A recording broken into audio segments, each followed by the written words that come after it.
Welcome to Business Digest Radio, Southern Colorado's source for business, policy, economics, workforce, and innovation. Brought to you by Colorado Media Group.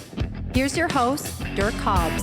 All right, good afternoon, everybody. Welcome to the Business Digest Radio program. I am your host, Dirk Hobbs. Glad to have you here this afternoon.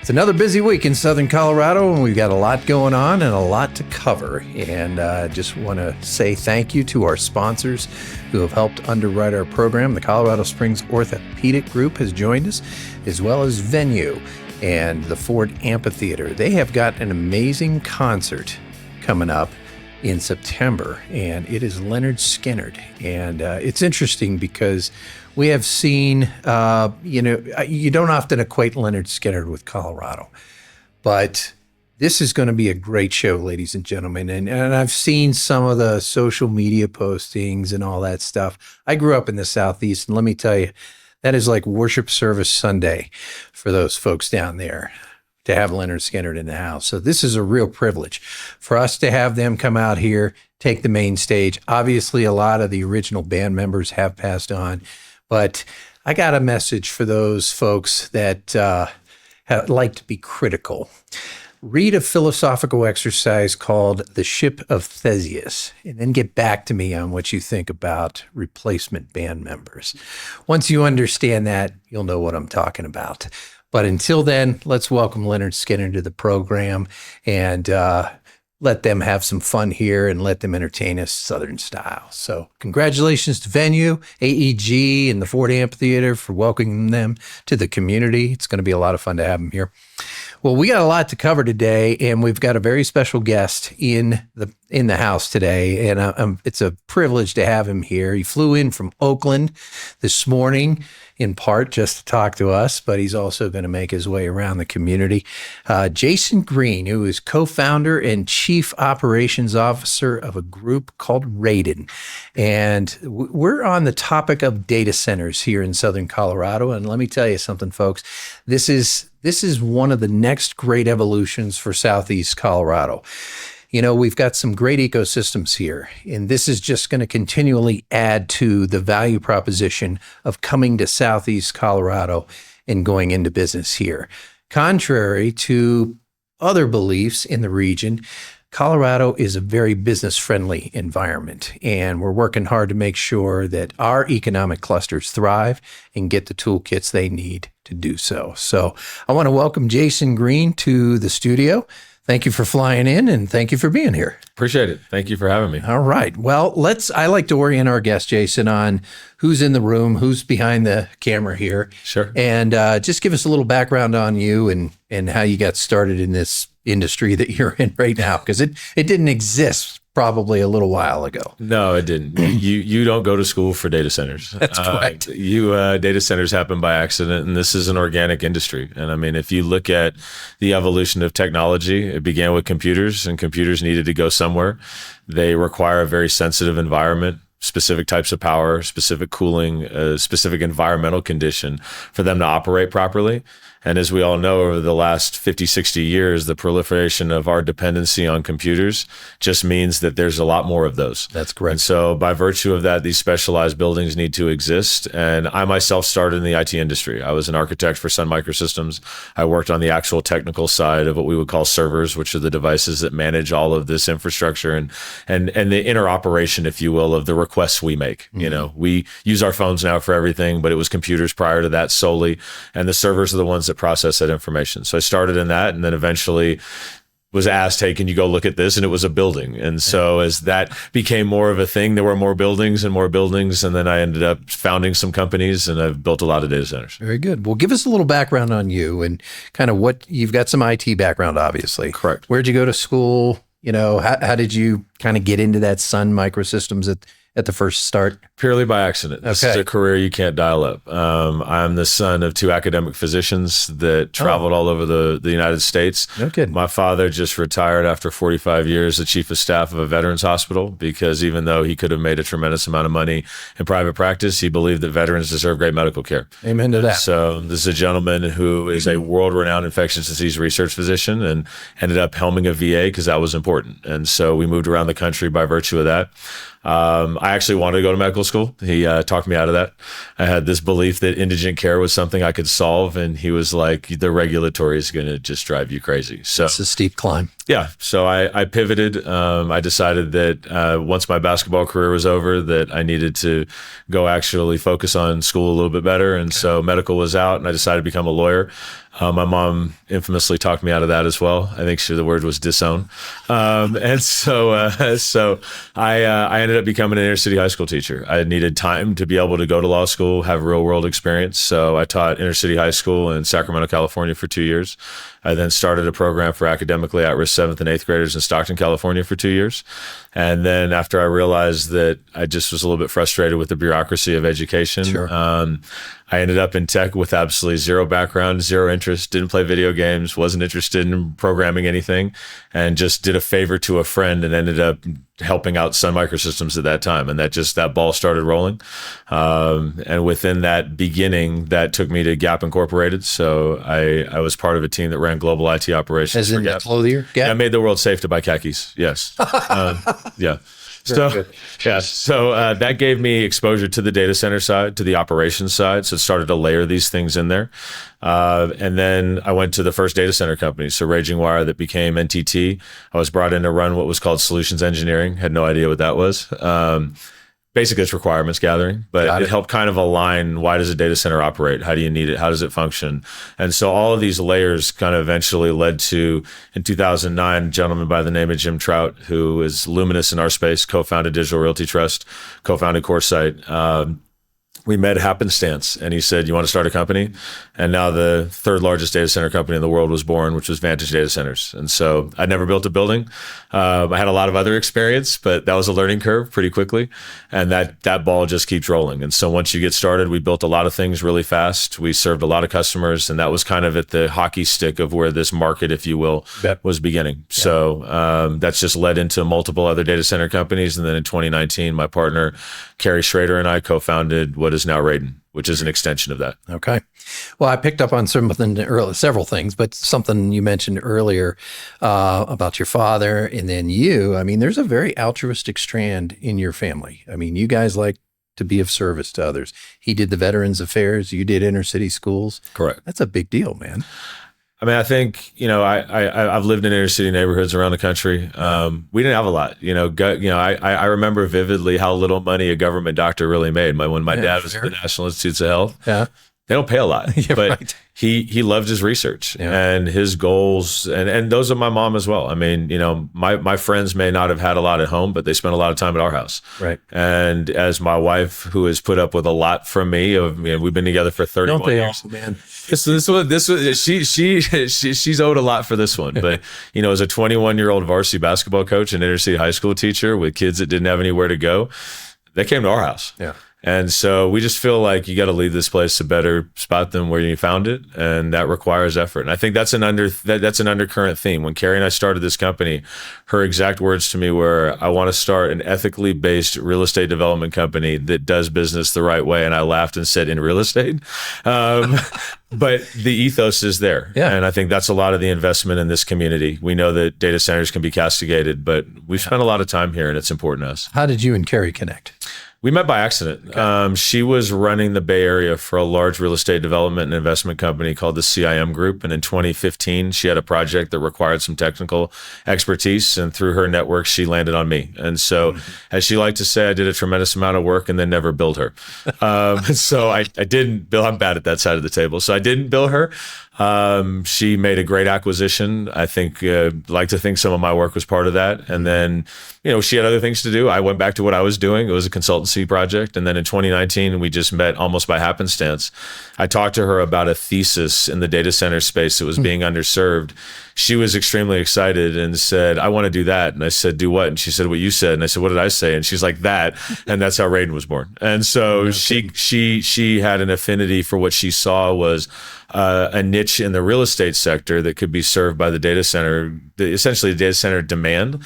I was thinking about it, but no one told me I needed a Carrie to be successful. I thought it was a great idea, but without real estate integrity and reputation, absolutely, I'm just the technical guy. Yeah, I'm tracking with her. Well, that sounds like like the genetic composition of your company started off really strong. I mean, some very conscientious of what you're going into, and you're focused on doing it well and doing it right. How far along are you guys right now? It's pretty significant. I mean, the business has changed a few times. We live in a world where technology changes quickly. And at the outset of Raeden, the idea was that data centers typically are built in a location where the owners think it makes sense. Like I go and say, this is where it should be. I lived in Salt Lake City for a little while. This is the place monument, but for a data center. Everyone has to come to you, ode to my folks in Salt Lake. So right on. That's a model that started to evolve. And we had our customers saying, but what if you built where we want you to build? And I was like, what does that look like? And they're like, well, as one of our customers famously said, we want to be between Main Street and 8th Street, and you figure that out. Well, the only way we could do that was identifying buildings that were non-traditional for data center use, but had the resources that could be partially or all of a data center. So that original methodology was applied to, frankly, 5G. 5G needed all of these smaller computational sites, almost 350,000 of them, to make 5G work. But the capital wasn't behind it. So we had to pivot a little bit. So we were thinking about, okay, well, that was the original support. We still had customers saying, can you build a data center in this geo, in this locale? But then the explosion of AI, it's not the advent. AI has been around for a long time. Correct. Yeah. The explosion of AI turned that on its head, where our customers then said, we need more power, we need more resources, and we need them in more metro geographies, because otherwise this whole thing isn't going to work. That's right. So in terms of far along, we're fortunate. We've had a tremendous amount of opportunity. We did a lot of the hard work on the real estate side to build up a repository of assets that we knew that we could target. And in instances like Colorado Springs, we already knew what existed. The follow-on due diligence was work that we could do and qualify, disqualify things, so that when we were ready to say to even the community, hey, we're ready, we'd done our homework. So I'd say, especially here, we've done a lot of work. It's go time. Well, folks, when we come back, we're going to do a deeper dive into the data center conversation here in Southern Colorado. Some of you might be thinking, well, gee, how are we going to undertake this and support it long term? Well, we're going to sort through the myths and the facts when we get back with Jason Green from Raeden. Leonard Skinnard. Live. Saturday, September 19th, Ford Amphitheater. With special guest 38 Special. On sale Friday, 10 a.m. at leonardskinnard.com. Leonard Skinnard. Live. Produced by AEG Presents.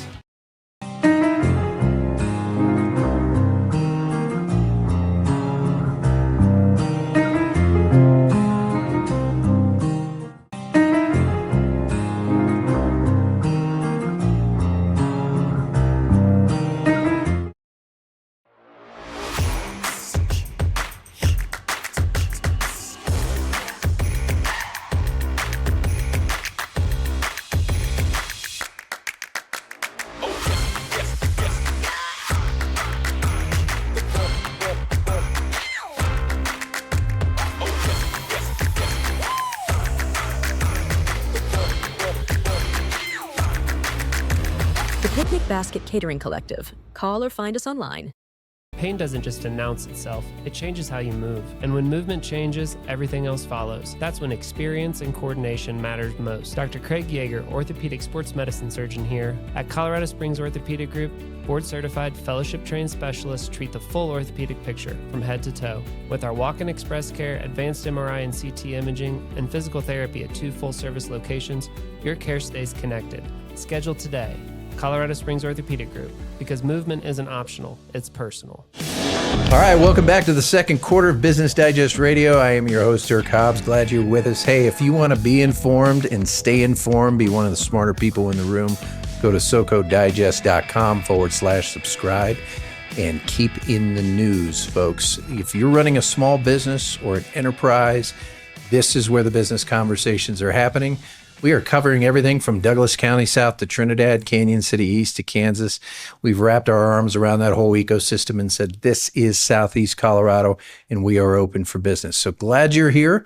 And I want to encourage you to take a deep dive and listen to this conversation with us very, very carefully, because we're going to get into a spicy conversation. So it's interesting when change comes along, there are those who kind of go with the flow, and there are those that just get their back up and they've got a little bit of information, just enough to be dangerous. So we're going to start to unpack this a little bit for you folks and give you some background on how all of this works. The concerns on their face, some of them are legitimate, but some of them are very misguided. And we want to unpack that for you with Jason Green, who is co-founder of Raeden. And this is one of those businesses that's going to change the whole face in the dynamics in Southeast Colorado.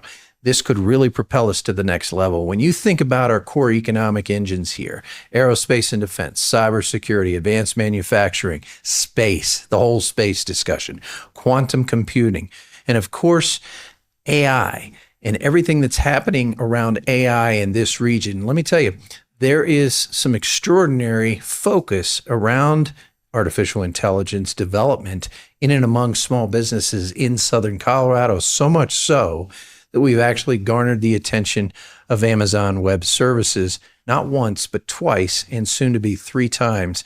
They awarded over $100,000 just last week in Small Business Week to 7 concepts that came through to discuss AI in different arenas, everything from municipality concerns and operations over to entertainment, to marketing, you name it, and even education in the medical world, in the medical space, which was really cool.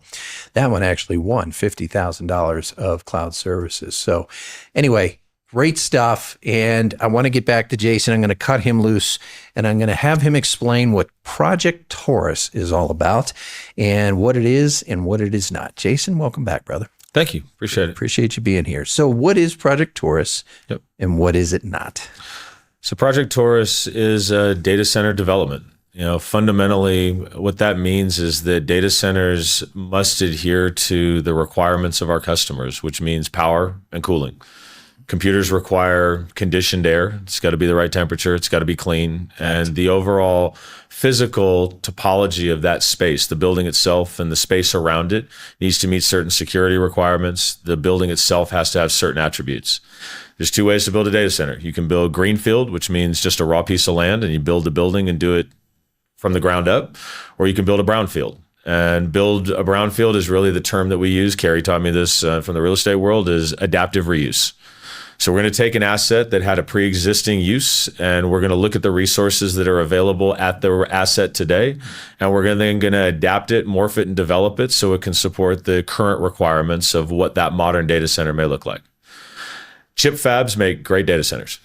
There's a massive alignment in terms of the engineering and design of what a chip fab is supposed to do to develop and make chips, and the development of what development and operations of what a data center needs to represent.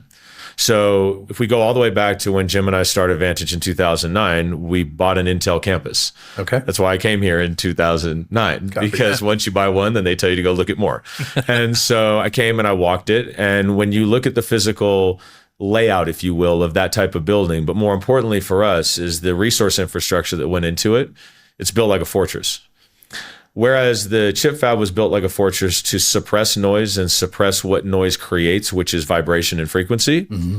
In our world, we also need to suppress that because the computers don't like to be bounced around and moved around, and noise can create that. Understood. So the attenuation, essentially the sound mitigation, the muting, if you will, inside of the building by virtue of the way it's constructed is a natural acclimation for us.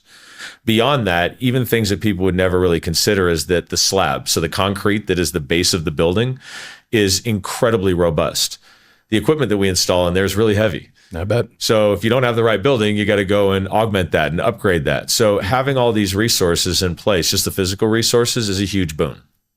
Beyond that, the building itself was built to support a ton of power, and it was built to have all of the community resources that are needed for any type of large enterprise like this or large industrial complex. Those are already in place. The power is the most important one to us. Mm-hmm. The end of the day is computers require power.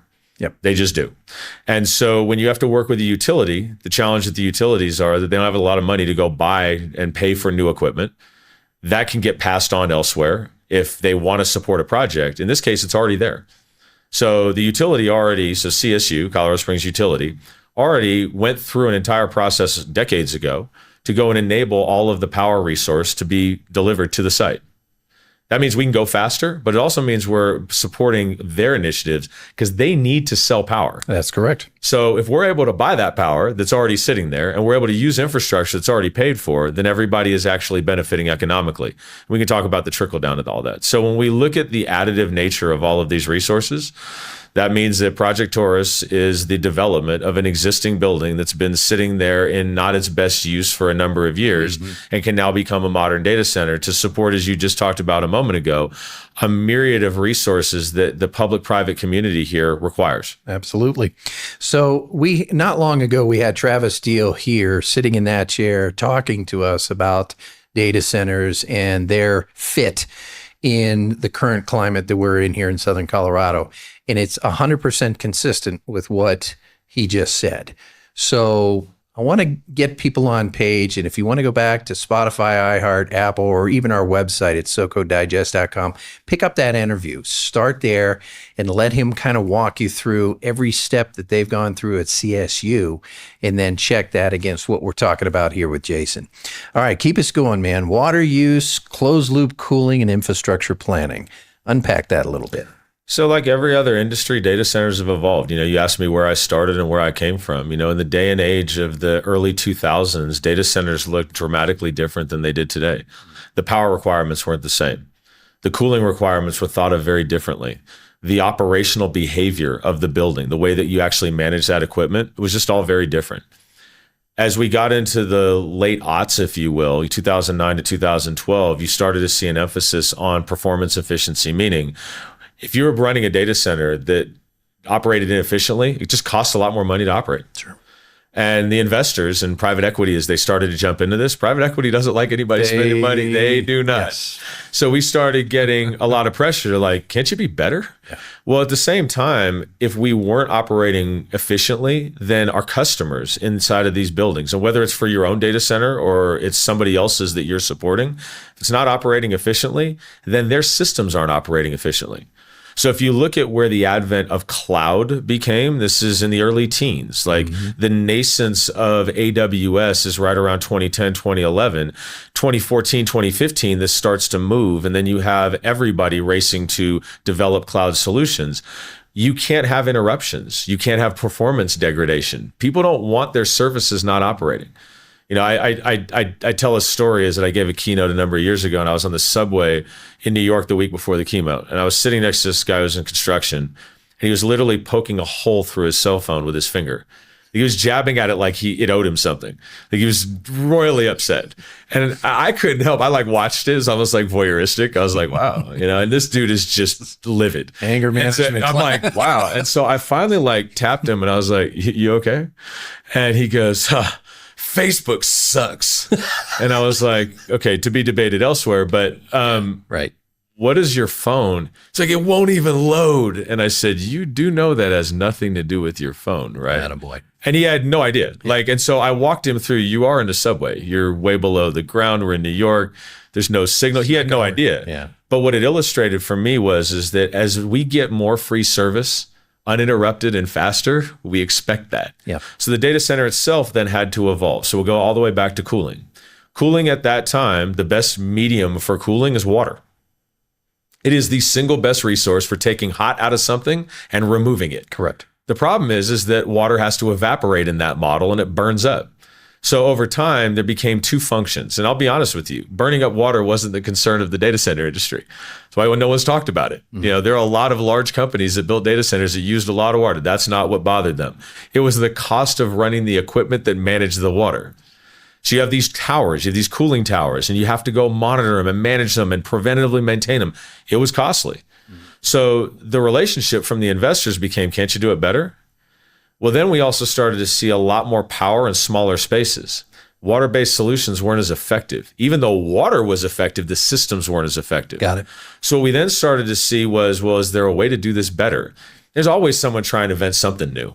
We've gone through a version of what we call immersion cooling, which are these big tubs of dielectric fluid. No one likes working with those, but it's a thing. Like, it's good evolution in technology. It's a step. The closed loop cooling system became a natural evolution. And by the way, data center people like to act like they're the smartest people on earth. This is not new. It's been around in industrial manufacturing for a long time, but the application of data centers required some tuning. And effectively what it means is that now, instead of using water exposure to the air that burns off water and creates evaporation, we use systems to create that cooling effect. And you now use a loop that never exposes water to the air. By virtue of that, we don't burn any water. But by virtue of that, what is a little bit misunderstood is, again, the impetus wasn't burning water. The impetus was to operate more efficiently. We do require for those systems, which are called air-cooled chillers, closed-loop air-cooled chillers, they require more energy than a water-based system. But the offset is clear. We still save money by running that process. It's not as operationally intensive. So we don't need any water post day one. Day one charges the system. You got to get it set up. Then after that, it's like the radiator in your car. It just runs. And because it's not exposed, it is not exposed because there isn't any environmental or ambient condition, then it just happily runs through that for eternity. Is there a world in which and I hear people talking about topping it off. You don't top off something that doesn't burn off. So there's a world in which you do maintenance and you may have to then supplant some water 5-7 years down the road. But fundamentally, this is just a perpetual machine. I love this. This is a great education, ladies and gentlemen, and we're going to do a deeper dive. Get your pen and paper and take some notes and get some background, some understanding how this works, because on the surface, I understand there was a lot of concern around water utilization in a semi-arid climate where the water discussion is very prolific. Understood and appreciated. However, we're in a totally different context now, folks, and we need to reframe this discussion and better understand it so that we're prepared to welcome these organizations into Southern Colorado so they can continue to help us thrive our economy, grow our economy, put us to work so that we can live, work, and play in the place we love. But back with Jason Green from Raeden in just a moment. Leonard Skinnard. Live. Saturday, September 19th, Ford Amphitheater. With special guest 38 Special. On sale Friday, 10 a.m. at leonardskinnard.com. Leonard Skinnard. Live. Produced by AEG Presents.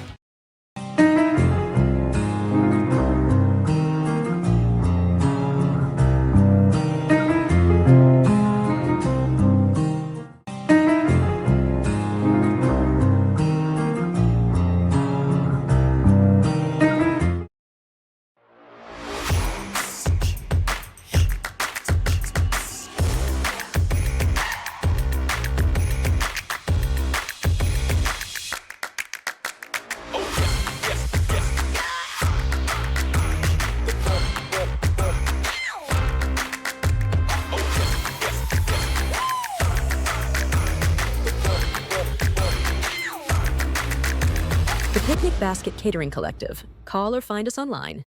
Pain doesn't just announce itself, it changes how you move. And when movement changes, everything else follows. That's when experience and coordination matters most. Dr. Craig Yeager, orthopedic sports medicine surgeon here at Colorado Springs Orthopedic Group, board-certified, fellowship-trained specialists treat the full orthopedic picture from head to toe. With our walk-in express care, advanced MRI and CT imaging, and physical therapy at 2 full-service locations, your care stays connected.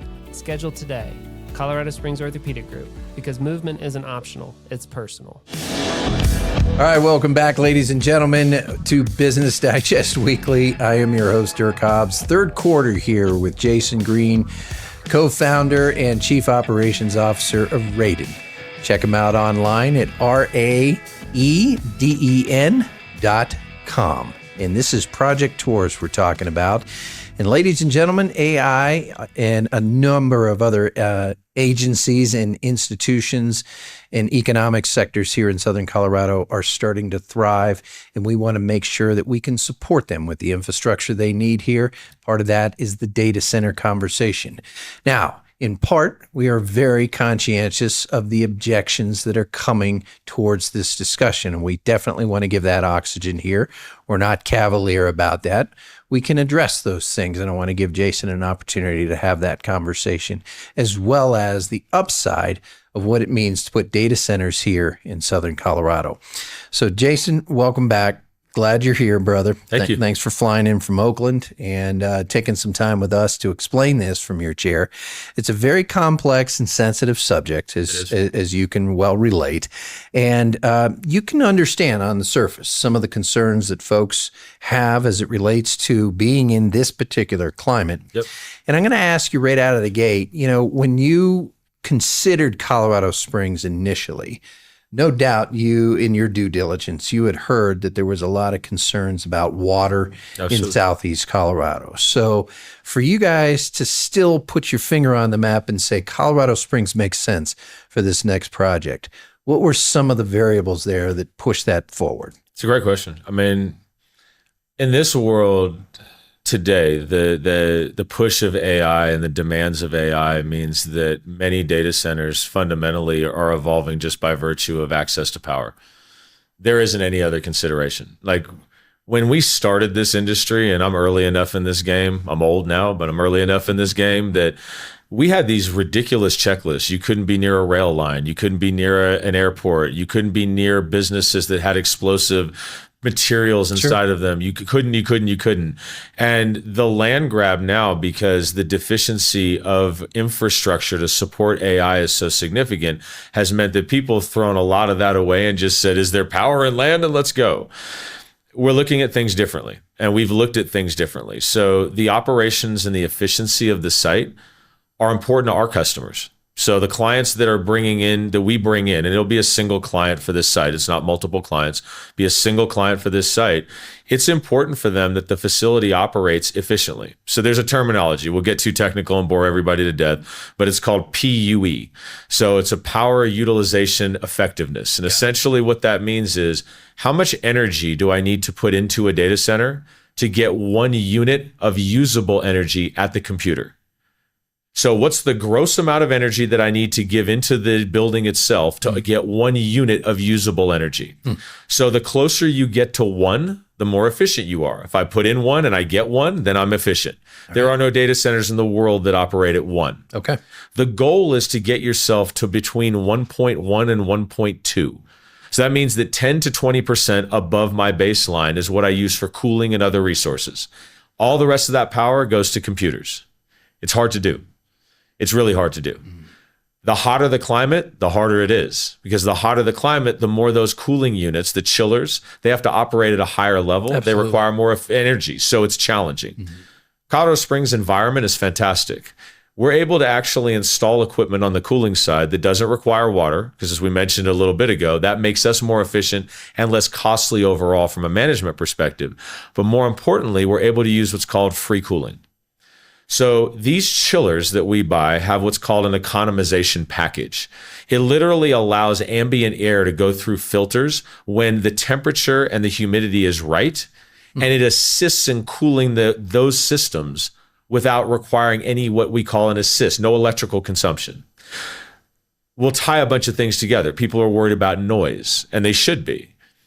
On the chiller side of the equation, there's certain parts of the chiller that make noise. The condenser makes noise.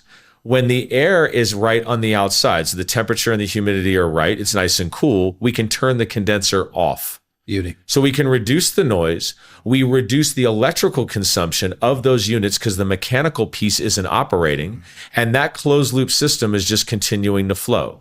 Colorado Springs affords us about 4,500 hours a year. For reference, there's 8,500 hours in a year-ish. 4,500 hours are free cooling hours. So we operate at a lower sound basis with a lower level of energy utilization and a higher level of efficiency just by being here. So we like the environment. We've actually wanted to build something in environments like this for years, But by virtue of the evolution of the data center world, it was focused on Dallas, Texas, Chicago, Illinois, New York. Yeah. But now with AI, the metros, this is a major metro. The metro service here of the military complex requires this type of resource. Colorado Springs becomes an excellent location for all of those resources, not even mentioning, which we'll get into, is the staffing and the talent because of the military complex that's here. Mm-hmm. All right. So your detractors have several line items that they want to go through. Correct. Okay. You just covered one of them. Talk about in terms, if you had a town hall with people that are barking at you about the water component. Again, you've struck the surface on this, but you guys are coming into this project knowing that you have the right to use a certain amount. Correct. But you're actually not even going to do that. No, and we did a town hall, and we were really grateful that the community came out. It was astounding. I think the numbers that we heard is there was over 2,500 people that showed up for a 100-room venue. Fair. We probably needed to plan better. Yes. But at any rate, as those questions were raised, you are correct, is that the original use of this site as a chip fab, chip fabs use a lot of water. Yep. They require a lot of water. That's never changed. So that site has the ability to use over 1 million gallons of water a day. A day. A day. Okay. Just for frame of reference, a residential swimming pool holds 20,000 gallons of water. That's a lot of water, man. That's a lot of water per day. Per day. We don't want any of it. Got it. We need the 200,000 gallons day one, so we need 20 swimming pools day one, and then we won't want any more. The people that need to work in that building, 60 to 100, 100 is usually going to be the cycle of people, vendors and whatnot through the day. You benchmark that off office use. So that's between 2.5 and 3.5 gallons per person per day to use the restroom, wash their hands, and then just cleaning type, no normal cleaning of a building. So we need 400 gallons a day, not 1 million. We don't want the water, and we understand the sensitivity of the community. And one of the things that we've tried to promote is that we're willing to make a stand and show it's available. We'll sign papers. We'll go back and sign an agreement and say it doesn't belong here. Because if the future arose that we needed water, we don't see that. It's not part of our business. The evolution of the data center world is that water isn't going to make a comeback. You know, the ideas of what our customers, the largest companies of the world, have signed environmental pledges. Yeah. It means to not use water. So I won't mention their names. You can look them up and look at their pledges. We have to support that. Otherwise, they're not going to find favor in what we built. So if it helps the community to say that we're willing to sign back the agreements that allow us that in the first place, we have no problem with that. We don't want to use it. Does that settle them down a little bit? Does that provide some assurance, or is there another counterpoint that you have to cross there? I don't know how there could be another counterpoint, because if we sign back the water and it's not available and we turn on a really big faucet and we only get the trickle of what we asked for, I can't get any more. So it's up to the city then to manage that water has been diverted elsewhere and wherever it goes. I don't know that there could be a counterpoint. And they certainly will. CSU will manage that well. Correct. Economic impact beyond the building itself. So we're talking about human resources, obviously the building of the complex itself, and or the renovation, as it were, and other components that we may not be considering as lay people. What's going into this facility? You said close to $3 billion. Did I hear that correct? Correct. In computers. In computers. That's a big order. It's a big order. Okay. NVIDIA isn't the largest company in the world for no reason. And Fair. Jensen's not in a program of giving away his product. So it costs, and you get your money for it because of what it does. And so there are two levels of expenditure into this building. There's what we have to pay for, we Raeden pay for to enable this building to support those computer systems that need to be installed. And then there's the client that has to pay for all of those computer systems and the operations of those therein. And mind you, this is a cycle. Those computers last a period of time, and then they have to go and buy more, and they have to update them. Mm-hmm. So I think if we look at economic impact, let's start at the outset of something that a lot of people decry about data centers. And we've heard this, that, quote, the red carpet has been rolled out for us. Just to make it clear, there are zero incentives for data centers in the state of Colorado. Zero. And just so we can make sure that everyone understands that we're good stewards of the community, because we want to show that we're willing to contribute our fair share, we're not asking for any other incentives. None. There are no business incentives. There are no economic incentives to us. There are no tax incentives. We are receiving zero support from the local, the county, and the state, as well as there's no federal grants. We've got nothing. We're just showing up. So at the outset, what does that mean? Not only are we not getting an assist or an abatement on anything that we need to pay for, we're going to generate a lot of taxes. We're going to pay a lot of property taxes, and we're going to pay a significant amount in sales tax. We have to buy a lot of equipment. So just so that we're clear, it's going to cost $1 billion to us to bring this building up to speed. Our customers will then bring in between $2 and $3 billion of equipment. That's all sales taxed. We know that there is a challenge in most communities around the country to have enough tax revenue to support what they need. We're going to help with a healthy chunk of that delivered straight back.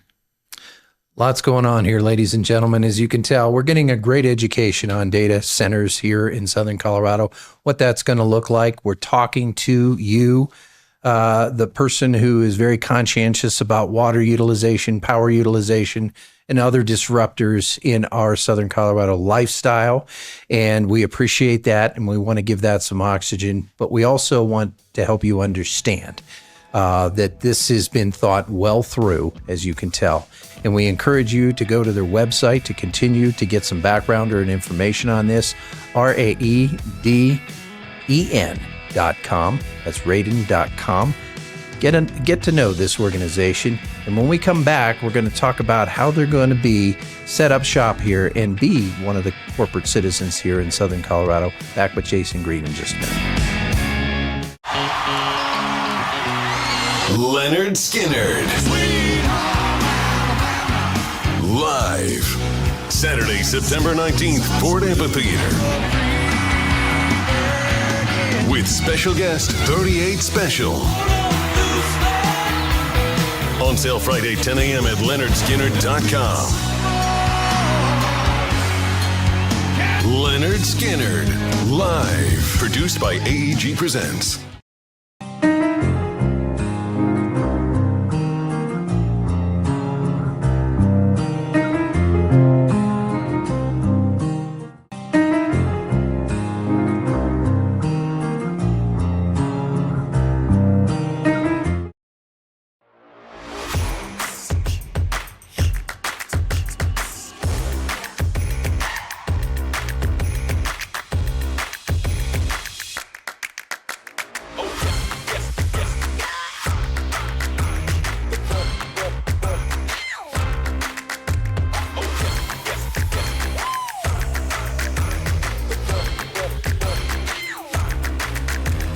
Picnic Basket Catering Collective. Call or find us online.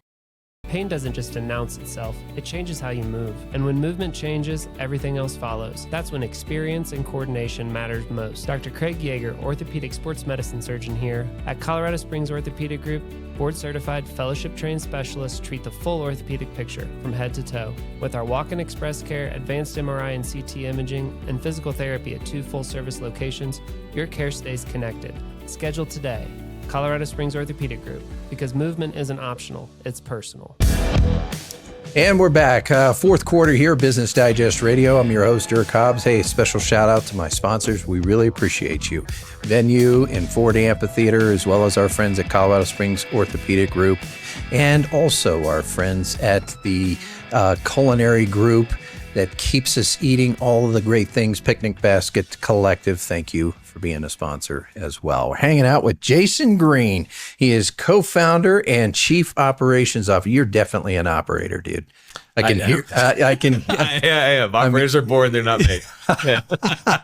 But he is co-founder and chief operations officer at Raeden. And if you want to check him out online, Raeden.com. Great organization that's coming here to Southern Colorado. They're going to put in a data center here. And we've been talking about all things concerning water utilization, energy, all the environmental footprint that's going into this, but we're also talking about the positive infusion of capital into the region, the tax base that this is going to plant here, as well as the human resource variable that's no doubt going to happen here. That's one thing actually we didn't talk about in the third quarter is how many Coloradans do you guys anticipate employing? So permanent jobs between 60 and 100. Great. These are high-paying technical jobs. And when I say technical, they marry really well with the way that the military functions in this region. We need electrical engineers. We need mechanical engineers. We also, there's a term in the data center world that when you hire operations, you're looking for the Navy nuke. So Navy nuclear engineers are valued because of not only the technical knowledge, but the operational prowess, right? The adherence to command control. Correct. That is the way these buildings have to function. If these are not process oriented in a way that is vigilant, then things break and people aren't happy. So you couldn't find a better region than this in terms of the talent base that is former military, has come from that pedigree. We also don't hire externally. You can't go and make travelers work. We need people that live locally. These sites run 24/7, 365. There are redundant staff required at all times. The level of adherence to anything that could be problematic for the computers, power, cooling, and whatnot, we refer to those as MTTRs, so it's mean time to response, and you've got to follow through. So we want those folks in this area. And bidirectionally, we also find that there's an opportunity, and we've done this in other markets I have historically in other companies that I've run, is we want to provide training resources to the various educational groups that are out here so that people can start to learn about what data center engineering operations look like. It's a career. It's not going anywhere. Like, this isn't a fly-by-night industry, and it's only going to continue. So we see that there's a tremendous opportunity, not just from the technical college perspective, but also from the various learning organizations, even at the high school level, getting kids exposed to this early, understanding the interrelationship between how computers function and building operations.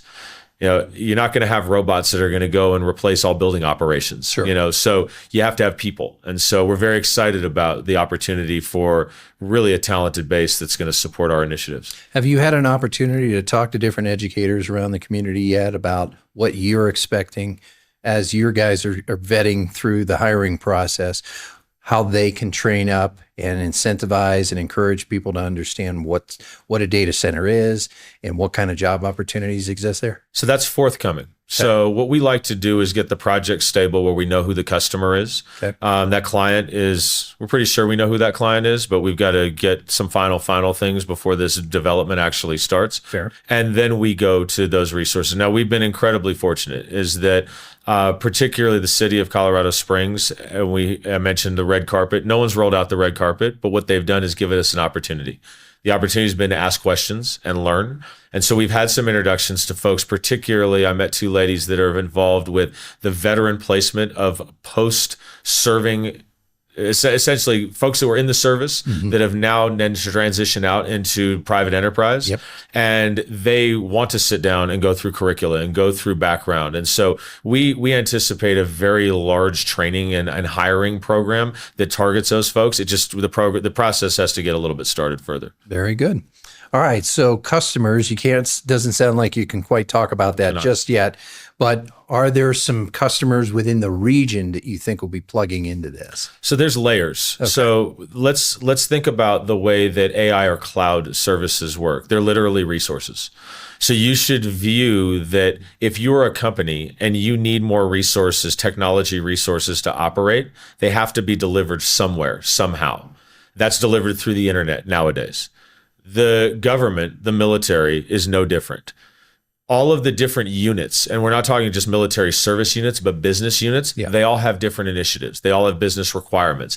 They all need AI capabilities, meaning the computing resources that deliver AI, and what they're lacking is those resources. There are no AI data centers in the state of Colorado. And this is a version of an AI data center. It's called an inference data center, which means that it's more computationally interactive. It's not just building a model. It's actually taking requests from a customer, transacting those requests from data sources elsewhere, and then giving those responses back, almost like when you make some type of request on your cell phone of any kind of any app. The community of military entities needs access to that capacity. So the customers are resident. Our customer is going to deliver all of those computers and manage those and then make those resources, the aggregate of those resources, available to the various community resources that need them. The closer in proximity you are to that service, the better it operates. It's called latency. The further you are away, then the less optimal its function. Absolutely. So for a lot of these incredibly important military operations, they don't have time to wait. We like to say that there's only two groups in the world from a client perspective that operate in sub millisecond worlds, and that's the federal government and high frequency trading. Well, the government doesn't have time for a drone to figure out where it is. And those AI computational models are the ones that are piloting, all puns intended, those types of resources. So the customers are inherent. That's another reason why this site, this location, the internet capabilities are already resident there. There's a large resource of internet resource that exists there. So all of that function essentially makes this ready-made, and the customers are literally clapping their hands like, when do we get started? Outstanding. What's your timeline look like? As fast as we can go. Okay. So what bridges do you need to cross? Yeah. So we've been dutifully going through the process with the city. There's some approvals that you have to do anytime you're doing redevelopment. Of course. There is most likely going to be a city council vote that's going to be on this. There's going to be an approval that goes down that path. We have checked all of our boxes. We have been incredibly open, and that's not me saying that. We have committed to the community to be transparent. So all of the documentation that we're submitting for all of our development plans has gone to the city and is available to the community. We have met with community constituents on a number of occasions. I gave my cell phone number out at the last town hall. I've had people texting me, calling me. I've met people for coffee. We've held online sessions where community members that are concerned have been able to have access directly to me. I've answered all the questions directly. So in that realm, we feel like that we have put forth all of the right information, but we're also willing to accept that there may be further asks. We just completed, as of yesterday, announced this morning, delivered to the city, an incredibly detailed sound study. The first one was more cursory than the community wanted. We went back and we paid for our engineers to do a whole lot more work. So as there are requests for more information, that's all leading into that council session. We're doing a town hall tomorrow night, so there'll be a community meeting tomorrow night. It's been announced throughout the community. I'm hosting it. I don't have an entourage to hide behind. I'll take all questions, all comers. We want people to feel like they're being heard, and we want them to know that the information that we're providing is not manufactured or contrived. We're here to be honest. Well, I appreciate the posture you guys are taking and the openness, and certainly that speaks well to what a corporate citizenship looks like downstream. So thank you for that. Really Certainly. appreciate that. How about on the investor side? Are you guys looking at S1 downstream, or are your investors happy with the selection that you guys have made here? Yep. A lot of green arrows so far? The investors are very pleased. The investors love the client interest. The investors like the community interest. Okay. They investors aren't interested in noisy. They don't like things that are problematic. They like deals, and they like investment that looks good. And when we're able to show them that there's been a lot of really significant community support here, and certainly we know there's detractors, but the business community, the community has been willing to listen to us, and our investors find that incredibly important. Because at the end of the day, is if our employees aren't happy working here because there's community backlash because we didn't work the right way and we weren't good community stewards, that's not good for anybody. Sure. So the investors are bullish. Very good. And does a company like this, do data centers have the opportunity to go public? A company Absolutely. like this? There's many of them. Okay. So, if you look at the Equinixes of the world, Digital Realty Trusts of the world, they have been wildly successful. I've known all those companies since their beginnings, and they have gone public. Our trajectory may or may not be. We're at early stages. I don't know. That's for a determination of a collective of me and Carrie. For right now, it's building the business. And you're having fun? Doing the best we can. Well, brother, I appreciate your integrity. I appreciate your transparency and your knowledge base, frankly. You brought a lot to the table and a lot to the conversation today. I hope, folks, you'll take a listen to this, go back, start in Q1 here, and take a deep dive. Listen to what is being said in the context of what's being said, and also ask questions. They want you to ask questions because they want to be good stewards of the resources, both human and natural resources, that they can. So, Jason Green, co-founder, chief operations officer, definitely an operator, guys. Definitely. Has been here unpacking Raeden. And if you want to check out what they're doing online, go to raeden.com. That's raeden.com. If you want to join us for the Business Digest, please do so. It's socodigest.com. get your subscription. We've got a few new sections coming up, including a subject matter expert section of the website, which is going to give you a deep dive in various things, everything from marketing to operations to human resources to even data centers. And we're going to start unpacking how all of these things work. And also stay tuned for Business Digest Next Gen. This is a project we're going to do with District 11 here and UCCS, where students will actually be writing 4 editions of their own Business Digest.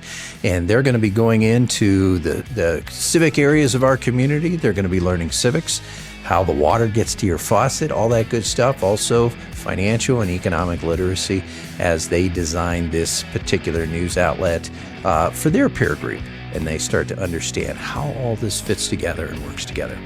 Thanks for being with us, and we'll see you next week here on Business Digest Radio. You've been listening to Business Digest Radio, Colorado's source for business, workforce, and economic development news. Find us on Spotify, iHeart, Apple Podcasts, YouTube, and at socodigest.com. To be featured on the show, email info@coloradomediagroup.com.